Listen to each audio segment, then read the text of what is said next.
Sir इस case इद्दत case के आप मुस्तकबिल क्या देख रहे हैं? एक तरफ अच्छा होगा जी, इंशाल्लाह अच्छा होगा, कुछ नहीं है इस केस में, तो इंशाल्लाह ये ख़त्म हो जाएगा जल्दी।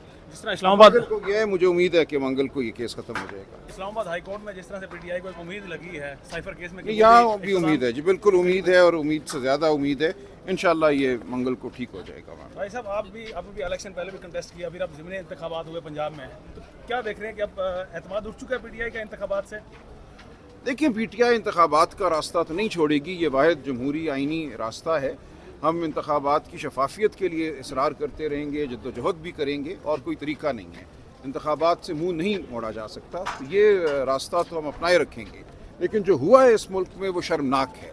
इंतखाबात पर जिस तरह हमला किया गया 8 और 9 फरवरी की रात, और फिर दोबारा 21 अप्रैल को पंजाब में जिस तरह आर ओ साहिबान ने कैंडिडेट्स को कंसोलिडेशन के वक्त दाखिल नहीं होने दिया आर ओ के दफ्तर में, जो कानून में एक हक है हर कैंडिडेट का, उस हक का हम मुतालबा करते रहेंगे और उसके लिए लड़ते रहेंगे। सर कुछ इंडिविजुअल्स की जानिब से कस्में अब उठाई जा रही हैं, तो पीटीआई का तो एक पूरा बयानिया था इस हवाले से कि उसकी वजह से ही अदम एतमाद कामयाब हुई और उसकी वजह से ही पीटीआई देखिए, कस्में तो लोग हर तरह की उठाते हैं। सुबह उमर अयूब साहब ने बड़ी अच्छी बात की कि जब कोई अफसर कमीशन हासिल करता है तो वो कुरान पे हाथ रख के अहद करता है कि वो तमाम उम्र कभी सियासत में मुदाखलत नहीं करेगा। उस अहद का क्या होता है हमारे यहाँ? लिहाजा वो कस्मों वगैरह की बात अपनी जगह है, हकीकत अपनी जगह है। बहुत शुक्रिया। Thank you sir.